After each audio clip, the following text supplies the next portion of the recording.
മറ്റൊരു കാര്യം കൂടെ പറയാം. കേരളത്തിൽ അല്ലെങ്കിൽ ഇന്ത്യയിലുള്ള സകല മനുഷ്യരുടെയും ദുരിതം ഹൈന്ദവ ആചാരത്തിൽ തീരും. അത് മുസ്ലിം ആവട്ടെ, ക്രിസ്ത്യാനി ആവട്ടെ, പാഴ്സി ആവട്ടെ, എന്താണെങ്കിലും. കാരണം ഇവൻ്റെ പൂർവ്വകല ഹിന്ദുവാണ്, ബാക്കിയുള്ളവരെല്ലാം വന്നതാണ്.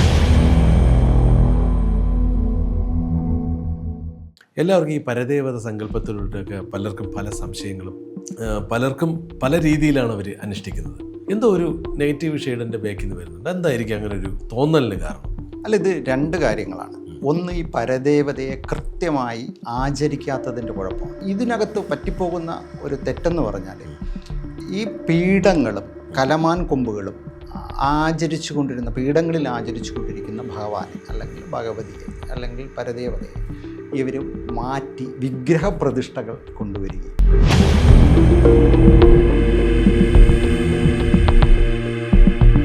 ഇതിനെ മാറ്റി ക്ഷേത്ര മാതൃകയിലേക്ക് കൊണ്ടുവരുന്നതാണ് ആദ്യത്തെ തെറ്റ്. അത് പൂർണ്ണമായും തെറ്റാണ്. ഈ ചൈതന്യം, മഹാചൈതന്യം നമ്മുടെ പൂർവിക ഗുരുക്കന്മാർ, മന്ത്രമൂർത്തിമാർ എന്നൊക്കെ പറയുന്ന ആചാര്യന്മാർ കൊണ്ടുവന്നതാണ്. അവർ കൊണ്ടുവന്ന് നമ്മുടെ അറയിൽ ആണ് അതിനെ പ്രതിഷ്ഠിച്ചത്. നമ്മളൊക്കെ പറയുന്ന പോലെ എടുത്ത് പുറത്തെറിഞ്ഞു ഏതെങ്കിലും ഒരു ക്ഷേത്രം ചെയ്തു വെച്ച് ഏതെങ്കിലും ഒരു മൂലയിൽ കൊണ്ടുവന്ന് പിന്നെ വളരെ മോശം അവസ്ഥയിലേക്ക് അങ്ങനെ കിളികളൊക്കെ അതിൻ്റെ പുറത്ത് കയറിയിരുന്നു. ഒരു സംവിധാനം, ഒരു വിളക്ക് കൊളുത്തി, വരുന്ന ഉപാസകൻ ഒരു വിളക്ക് കൊളുത്തി അല്ലെങ്കിൽ പൂജാരി ഒരു വിളക്ക് കൊളുത്തി, അതിന് വളരെ മോശമായിട്ടാണ് അതിനെ കാണുന്നത്.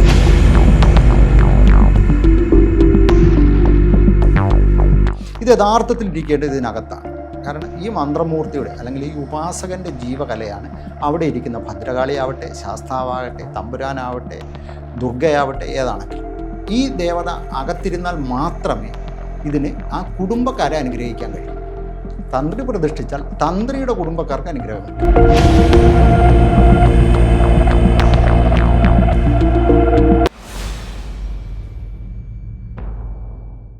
നമസ്കാരം. അമേസിംഗ് റേയിലേക്ക് ഒരു പുതിയ വീഡിയോയിലേക്ക് എല്ലാവർക്കും സ്വാഗതം. ഇന്ന് നമ്മളോടൊപ്പം മനോജ് സുദർശൻ. അദ്ദേഹം ഒരുപാട് വീഡിയോകൾ നമ്മുടെ ചാനലിലൂടെ വന്നതാണ്. അദ്ദേഹത്തിൻ്റെ വീഡിയോകൾ, കഴിഞ്ഞ വീഡിയോ നല്ല രീതിയിൽ ഒരു ഓട്ടമുണ്ടായിരുന്നു. ഒരുപാട് പേര് അത് കണ്ടു. നല്ല കമൻറ്റുകളായിരുന്നു. അതുപോലെ നിങ്ങൾ വീണ്ടും ഞങ്ങളെ സപ്പോർട്ട് ചെയ്യണം. അപ്പോൾ നമുക്ക് മനോജ് ചേട്ടനെ സ്വാഗതം ചെയ്യാം. ചേട്ടാ നമസ്കാരം. നമസ്കാരം. അപ്പോൾ ആദ്യമേ തന്നെ പറയുന്നത്, എന്തായാലും ഞങ്ങളുടെ ഒരു വീഡിയോ 50,000 കഴിഞ്ഞു പോയി. അങ്ങയുടെ വീഡിയോ നല്ല രീതിയിൽ ആ ഗന്ധർവനുമായി ബന്ധപ്പെട്ട ആ ഇൻ്റർവ്യൂ സൂപ്പറായിട്ട് മുന്നോട്ട് പോയിക്കൊണ്ടിരിക്കുകയാണ്. അപ്പോൾ അതിന് താങ്ക്സ് പറയുകയാണ്, നന്ദി പറയുകയാണ്. ഞാൻ ഇന്ന് നമുക്ക് ഒരു വിഷയമുണ്ടായിരുന്നു. കാര്യം എല്ലാവർക്കും ഈ പരദേവത സങ്കല്പത്തിലൂടെയൊക്കെ പലർക്കും പല സംശയങ്ങളും, പലർക്കും പല രീതിയിലാണ് അവർ അനുഷ്ഠിക്കുന്നത്. നിങ്ങളുടെ പരദേവത ആരാണ്? അപ്പം പലരും പറയും ഞാൻ ഭദ്രകാളിയാണ്, ഭഗവതിയാണ്, ആ ദേവിയാണ്, യക്ഷിയമ്മയാണ് എന്നുള്ള രീതിയിലൊക്കെ പറയാറുണ്ട്. എന്നാലും ചിലപ്പോൾ കൃത്യമായി പരിഹാരം ചെയ്താലും നമ്മൾ അവിടെ പോയി വഴിപാടുകൾ ചെയ്യുകയോ അല്ലെങ്കിൽ അവിടെ പൂജാദ്രവ്യങ്ങൾ സമർപ്പിച്ചാലോ ഈ ദുരിതങ്ങളൊന്നും മാറിയതായിട്ടും പറയുന്നില്ല പലരും. എനിക്ക് മാറ്റമൊന്നുമില്ല, ഞാൻ പക്ഷേ ചെയ്യാറുണ്ട്, ഞാൻ പോകാറുണ്ട് എന്ന് പറയാറുണ്ട്. പക്ഷേ എനിക്കും എന്തോ ഒരു നെഗറ്റീവ് ഷെയ്ഡിൻ്റെ ബാക്കിൽ നിന്ന് വരുന്നുണ്ട്. എന്തായിരിക്കും അങ്ങനെ ഒരു തോന്നലിന് കാരണം? അല്ല, ഇത് രണ്ട് കാര്യങ്ങളാണ്.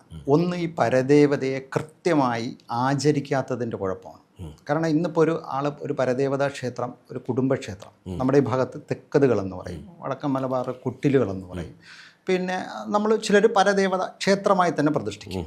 അപ്പം ഇതിനകത്ത് പറ്റിപ്പോകുന്ന ഒരു തെറ്റെന്ന് പറഞ്ഞാൽ, ഈ പീഠങ്ങളും കലമാൻ കൊമ്പുകളും പീഠങ്ങളിൽ ആചരിച്ചു കൊണ്ടിരിക്കുന്ന ഭഗവാനെ അല്ലെങ്കിൽ ഭഗവതിയെ അല്ലെങ്കിൽ പരദേവതയെ ഇവർ മാറ്റി വിഗ്രഹപ്രതിഷ്ഠകൾ കൊണ്ടുവരികയും, ഇവിടുത്തെ മഹാക്ഷേത്രമാണ് എൻ്റെ പരദേവത, അത് മച്ചിലായിരിക്കും, ചിലപ്പോൾ വീട്ടിനകത്തായിരിക്കും, അറയിലായിരിക്കും, ഇവിടെയൊക്കെ ആയിരിക്കും ഭഗവതി ഇരുന്നിരിക്കുന്നത്. അപ്പോൾ ഇതിനെ മാറ്റി ക്ഷേത്ര മാതൃകയിലേക്ക് കൊണ്ടുവരുന്നതാണ് ആദ്യത്തെ തെറ്റ്. അത് പൂർണ്ണമായും തെറ്റാണ്. ഈ ചൈതന്യം, മഹാചൈതന്യം നമ്മുടെ പൂർവിക ഗുരുക്കന്മാർ, മന്ത്രമൂർത്തിമാർ എന്നൊക്കെ പറയുന്ന ആചാര്യന്മാർ കൊണ്ടുവന്നതാണ്. അവർ കൊണ്ടുവന്ന് നമ്മുടെ അറയിൽ ആണ് അതിനെ പ്രതിഷ്ഠിച്ചിരിക്കുന്നത്, അല്ലെങ്കിൽ വീട്ടിനോട് ചേർന്നാണ് പ്രതിഷ്ഠിച്ചിരിക്കേണ്ടത്. അപ്പോൾ ഈ ദേവത ഇവിടെയേ ഇരിക്കും, അത് അറയിലോ വീട്ടിലോ സമ്പ്രദായത്തിലോ ഇരിക്കും. ഇത് മാറ്റി ക്ഷേത്ര സംവിധാനത്തിലേക്ക്, ക്ഷേത്ര തച്ചിലേക്ക്, അതിൻ്റെ വിഗ്രഹപ്രതിഷ്ഠകളിലേക്ക് പീഠങ്ങൾ മാറ്റി വലിച്ചെറിഞ്ഞ് ചെയ്യുന്നതോടെ ഈ ദുരിതം മാറും. കാരണം ആ കുടുംബത്തിലുള്ള പൂർവികൻ്റെ ജീവകലയാണ് അതിനകത്തിരിക്കുന്ന ദേവത.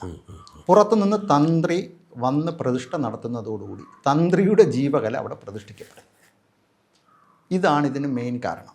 പിന്നെ അകത്തിരുന്ന ഉപാസകൻ, ഈ കൊണ്ടുവന്ന ഉപാസകനെ നമ്മളൊക്കെ പറയുന്ന പോലെ എടുത്ത് പുറത്തെറിഞ്ഞു ഏതെങ്കിലും ഒരു ക്ഷേത്രം ചെയ്തു വെച്ച് ഏതെങ്കിലും ഒരു മൂലയിൽ കൊണ്ടുവന്ന് പിന്നെ വളരെ മോശം അവസ്ഥയിലേക്ക്, അങ്ങനെ കാക്ക കിളികളൊക്കെ അതിൻ്റെ പുറത്ത് കയറിയിരുന്നു ഒരു സംവിധാനം, ഒരു വിളക്ക് കൊളുത്തി, വരുന്ന ഉപാസകൻ ഒരു വിളക്ക് കൊളുത്തി അല്ലെങ്കിൽ പൂജാരി ഒരു വിളക്ക് കൊളുത്തി, അതിന് വളരെ മോശമായിട്ടാണ് അതിനെ കാണുന്നത്. ഇത് യഥാർത്ഥത്തിൽ ഇരിക്കേണ്ടത് ഇതിനകത്താണ്. കാരണം ഈ മന്ത്രമൂർത്തിയുടെ അല്ലെങ്കിൽ ഈ ഉപാസകൻ്റെ ജീവകലയാണ് അവിടെ ഇരിക്കുന്ന ഭദ്രകാളിയാവട്ടെ, ശാസ്താവാകട്ടെ, തമ്പുരാനാവട്ടെ, ദുർഗയാവട്ടെ, ഏതാണെങ്കിലും ഈ ദേവത അകത്തിരുന്നാൽ മാത്രമേ ഇതിന് ആ കുടുംബക്കാരെ അനുഗ്രഹിക്കാൻ കഴിയും. തന്ത്രി പ്രതിഷ്ഠിച്ചാൽ തന്ത്രിയുടെ കുടുംബക്കാർക്ക് അനുഗ്രഹം കിട്ടും. തന്ത്രി നമ്മൾ തന്ത്രിയോട് അവർ തെറ്റി അല്ല പറയുന്നത്, അവരോട് ചാർത്തനുസരിച്ച് അവരോട് പ്രതിഷ്ഠിക്കാൻ പറയുന്നു, അവരത് ചെയ്യുന്നു. അവരെ തെറ്റല്ല പറയുന്നത്. ഇത് കണ്ടെത്തി കൃത്യമായി പറഞ്ഞു കൊടുക്കുന്ന സ്ഥലത്ത് അവരത് ചെയ്യുന്നുണ്ട്. അവർ കൃത്യമായിട്ട് നിങ്ങളകത്ത് പീഠം എടുത്തു വെച്ചോളൂ, ഞങ്ങൾ ബാക്കി എല്ലാ കാര്യങ്ങളും ചെയ്തു തരാം എന്ന് പറയുന്ന തന്ത്രിമുഖ്യന്മാരുള്ള നാടാണിത്. പക്ഷേ അവരെടുത്തിട്ട് ചാർത്ത് കൊടുത്ത് പറഞ്ഞ് ചെയ്യിക്കേണ്ടത് നമ്മുടെ ചുമതലയാണ്, ആ കുടുംബത്തിൻ്റെ ചുമതലയാണ്. ഇപ്പോൾ ഒരു ക്ഷേത്രം പണിയുന്നതിന് മുമ്പ്, അപ്പം അല്ലെങ്കിൽ ക്ഷേത്രമാക്കുന്നതിന് മുമ്പ് അവർ ദേവപ്രശ്നവും അങ്ങനെയുള്ള വിഷയങ്ങളൊക്കെ ചെയ്യാറുണ്ടല്ലോ.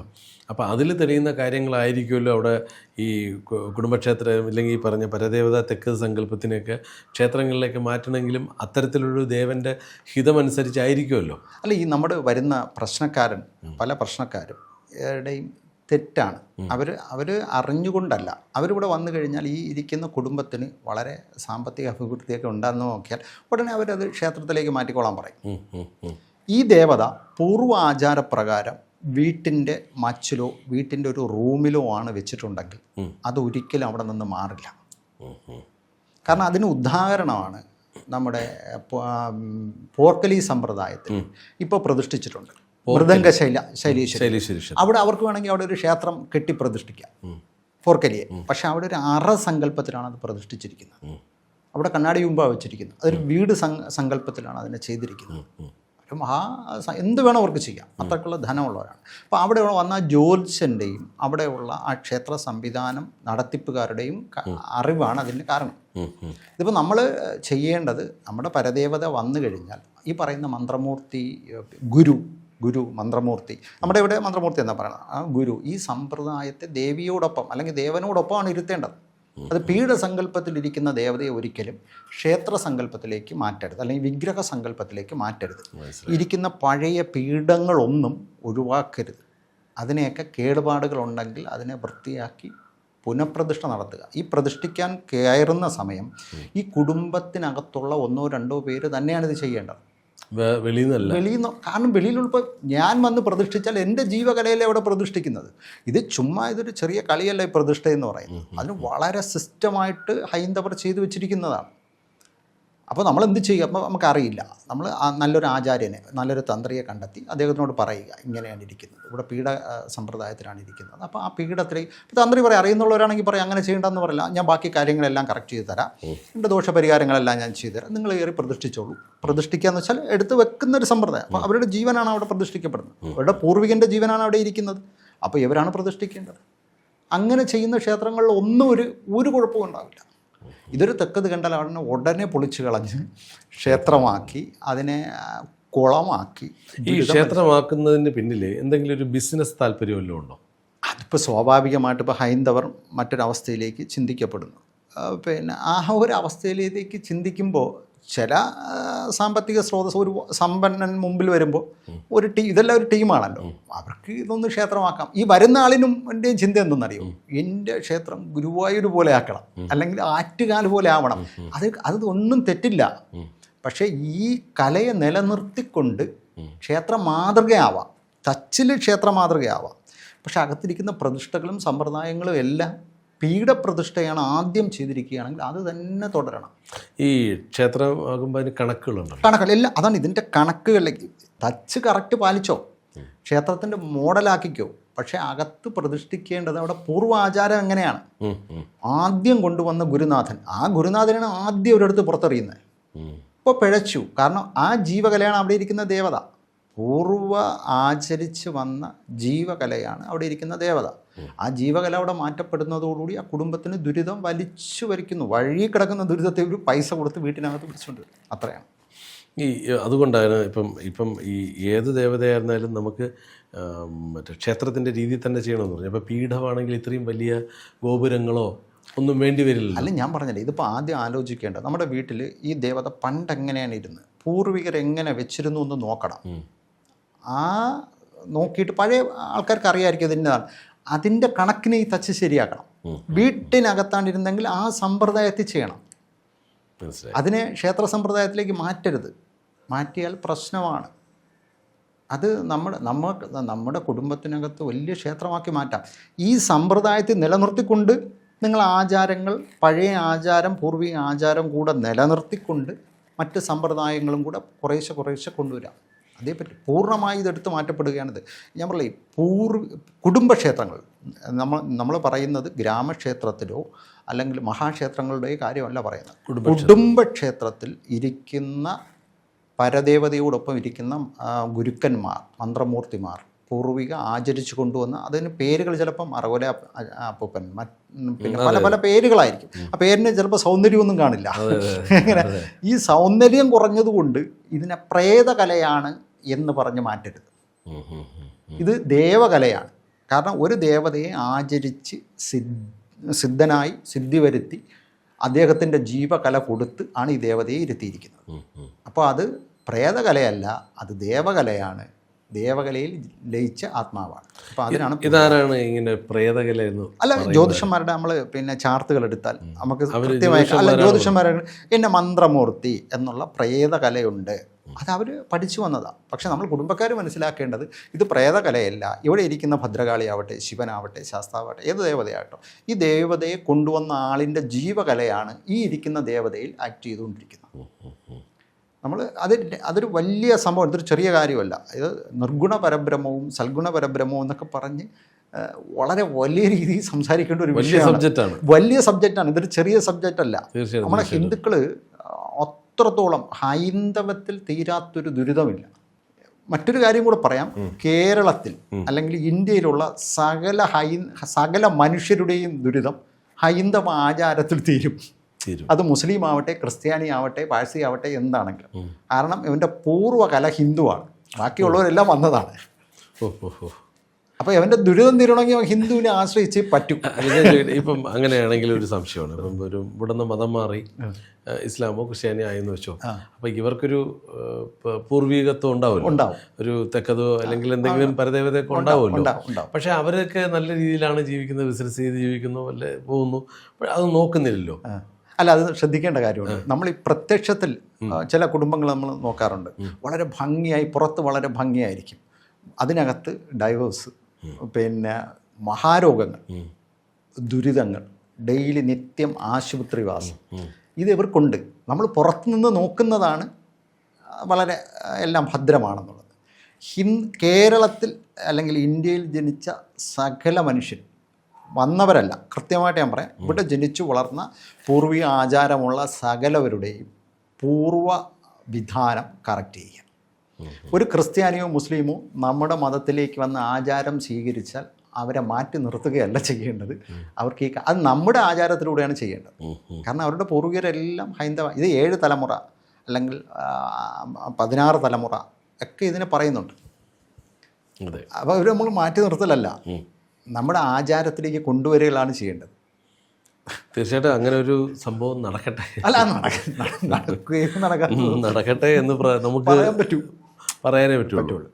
അപ്പോൾ ഇത്തരത്തിലുള്ള ഈ നമ്മൾ ആ ദേവതയെ കാണാതെ അല്ലെങ്കിൽ നമ്മുടെ ഗുരുക്കന്മാരെ കാണാതെ നമ്മൾ ഏത് ദേവതയെ പൂജിച്ചിട്ടും കാര്യമില്ല. നമ്മൾ ദുരിതങ്ങൾ മാറില്ല. നമ്മുടെ വീട്ടിൻ്റെ അടുത്ത് അല്ലെങ്കിൽ മച്ചിലിരിക്കുന്ന അല്ലെങ്കിൽ ഒരു ചെറിയ തറയിലിരിക്കുന്ന പേരത്ര സുഖമില്ലാത്ത ദേവതയെ കാണാതെ, അല്ലെങ്കിൽ എന്താണെന്ന് പറയുക, ഞാൻ പറഞ്ഞില്ലേ, രക്ഷസോ പിന്നെ മന്ത്രമൂർത്തിയോ യോഗീശ്വരനോ എന്തോ ആയിക്കോട്ടെ, അല്ലെങ്കിൽ ദേവിയോ ചാമുണ്ടിയോ കാളി എന്ന് പറയുന്ന വളരെ സുന്ദരമായ പേര് കാണില്ല. ഇവർ ഗുരുവായൂരപ്പനെയല്ല, ഇവർ മൂകാംബികയിലല്ല, ഇവർ വെങ്കിടാചലപതിയുടെ അടുത്ത് പോയാൽ ഒരു കാര്യമില്ല. പോയി തൊഴുതു വരാം. ഒരു അങ്ങനെ ഒരു ട്രിപ്പ്, ഒരു പോസിറ്റീവ് എനർജി ഉണ്ട്. അത് എനർജി ഇതുള്ളവരുടെ കാര്യമാണ് ഞാൻ പറയുന്നത്. ഇല്ലാത്തവർ പോകണം. എങ്ങനെ? കുടുംബത്തിനകത്ത് ഇതൊന്നും ഇല്ല, കണ്ടെത്താൻ കഴിയാത്തവർ ഈ ക്ഷേത്രങ്ങളൊക്കെ തന്നെ ആശ്രയിക്കണം. ഈ ദേവതകൾ മൂകാംബികയിലും ഒക്കെ പോകണം. ഇതുള്ളവർ ഇവിടെ ഒരു തിരി പോലും കത്തിക്കാതെ അവിടെ പോയിട്ട് ഒരു കാര്യമില്ല. ഇതുണ്ടെങ്കിൽ ആദ്യം ഇവിടെ ചെയ്തിട്ട് ആണ് പോവേണ്ടത്. ഇല്ലാത്തവർ പോകണം. ഹിന്ദുക്കളായി ജനിച്ചാൽ ഇല്ലാത്തവർ പോകണം, ക്ഷേത്രങ്ങളിൽ പോകണം, എല്ലാ കാര്യങ്ങളും പോകണം. പക്ഷേ നമ്മുടെ വീട്ടിനകത്ത് ഇങ്ങനെ വല്ലതും ഉണ്ടോ? ചിലപ്പോൾ ഒരു വളരെ ചെറിയ ആൾത്തറയായിരിക്കും. അതെ അതിനാദ്യം അവിടെ കൊടുക്കുന്നതേക്കാൾ കാര്യം ഇവിടെ കൊടുത്തിട്ട് പോയാൽ അവിടെ നിന്ന് ഇരട്ടി ഫലം കിട്ടും. ഇരട്ടി ഫലം കിട്ടും. അങ്ങനെ അപ്പം വെങ്കടേശ്വരൻ്റെ കോടീശ്വരനാവണമെന്ന് പറഞ്ഞാൽ ഇവിടെ ചെയ്തിട്ട് പോയാൽ കോടീശ്വരനാവും. പക്ഷേ ഇവിടെ ചെയ്യാതെ പോയിട്ട് ഞാൻ വലിയ ക്ഷേത്രമാണ് അവിടെ കൊണ്ടുവന്ന് വലിയ കിരീടം സമർപ്പിച്ചിട്ട് ഒരു കാര്യവുമില്ല. തീർച്ചയായിട്ടും അങ്ങ് പറഞ്ഞത് കറക്റ്റാണ്. നമ്മളെ കുടുംബത്തിലുള്ളവരെ കണ്ടിട്ട് എങ്കിൽ മാത്രമേ ഈ പറഞ്ഞ പോലെ കോടീശ്വര യോഗം കോടീശ്വര യോഗം ഉണ്ടാവുള്ളൂ. അല്ലാതെ ഇത് ഞാൻ പറഞ്ഞു, ഒരുപാട് പേരിങ്ങനെ അലയുന്നുണ്ട്. ഞാൻ അവിടെ പോകുന്നു, ഒരു മഹാക്ഷേത്രം എന്ന് കണ്ടാൽ ഓടി അവിടെ പോകും. എൻ്റെ വീട്ടിന് അടുത്ത് വിളക്കെത്തിച്ച് ഞാനവിടെ പോകാറില്ല. ഞാനും അവരുമായിട്ട് ഭയങ്കര പ്രശ്നത്തിലാണ്. കുടുംബമായിട്ട് ഞാനവിടെ പോകാറില്ല. ഞാനവിടെ പോകാറില്ല. ദേവതയ്ക്ക് ഓഹരിക്കും കുടുംബമായിട്ടൊന്നും ഒരു ബന്ധവുമില്ല. ദേവതയാണ്, ഇവൻ്റെ ജീവകലയിൽ പ്രവർത്തിക്കുന്നത് ഈ ദേവതയാണ്. അല്ലാതെ മറ്റുള്ള ഭഗവാന്മാരൊന്നുമല്ല, ഭഗവതിമാർ, പേര് കേട്ട ഭഗവതിമാരൊന്നുമല്ല.